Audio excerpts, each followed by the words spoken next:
Studio 10, and creativity, of course, comes in the form of art, and we have the perfect person to showcase that. Her piece just won first place in the Mid-Michigan Art Guild Spring Show. So we want to introduce you to this afternoon's artist approach. Everyone welcome Lucy Synk. How's it going? Hello, wonderful, thank you. Yes, we're super excited to have you on because your artwork is literally everywhere in the community. Yes, it's getting around. Well, that shows a lot, and one of your pieces, like I said, just run first place. It's called Art Fair. Tell us a little bit about kind of what inspired that piece and the series, because I know one of the parts of the series is right here.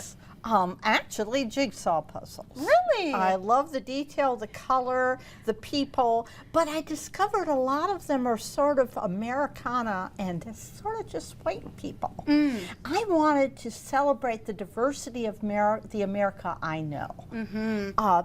Different races, religions, disabilities. And because there's so much anger going on in the world right now, I wanted to show what are we looking for? What do we want the future to be? So I try to capture moments of joy in our country. Yes, and then in different activities that we do, like right here, this is at a farmer's market? Yes. Yes, and so that's something that we do with our families, these simple moments that we have, that you've captured it so well in the colors. But I have to ask, since it is National Creativity Day, what made you want to become an artist?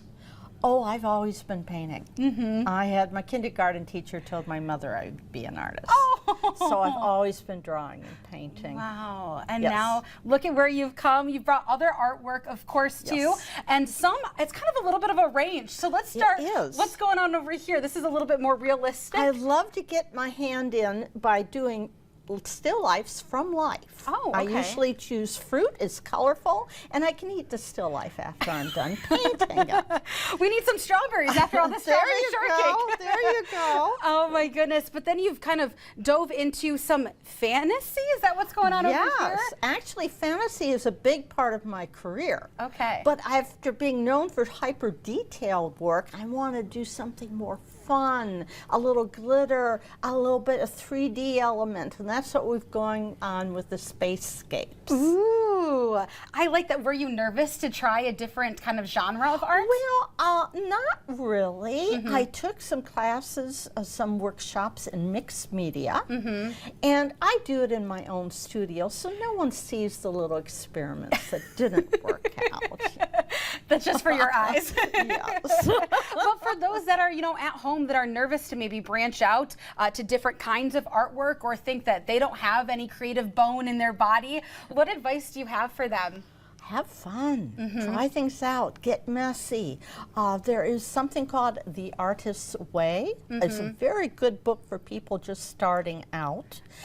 Get to know other artists, come to the art festivals, maybe get to know some of the Mid-Michigan Art Guild. We have people there, not just professionals, but hobbyists. Oh, wow. All different levels and interests. That's so nice that you can have these conversations and they bring so much detail into different art pieces, and you can learn from one another just by having a conversation. Yes, indeed. So we did tease and say that your artwork is literally everywhere. The one that you're looking at right now, these are on buses and billboards? Yes. What? In East Lansing. Okay. They were on billboards at the beginning of the month, and then they'll be on billboards again at the end of the year. Okay, so keep an eye out. Now you know, hey, I know that artist when you're driving by and seeing that. And of course, too, I've seen that you're also in the Okemos Library. Yes, 2 different places. Okay. One person show at the Quiet Room. Okay. And a Mid-Michigan Guild show that I'm participating in another room. So whenever people come upon your artwork, whether that is driving or reading or just stumbled upon it in art shows, what message do you hope that they get? Have joy. Be open to differences. Think new thoughts. Yeah, those are all great messages because, like I said, you have such a range, and you can see that all in the different kind of work that you have. But it's been a pleasure getting to know you. I feel more creative already by talking to you. So thank you so much for coming in. Thank you. And keep up the amazing work. You have her information, of course, right on the screen if you want to get to know her a little bit more, see more artwork, and, of course, contact you for more information. But don't put down your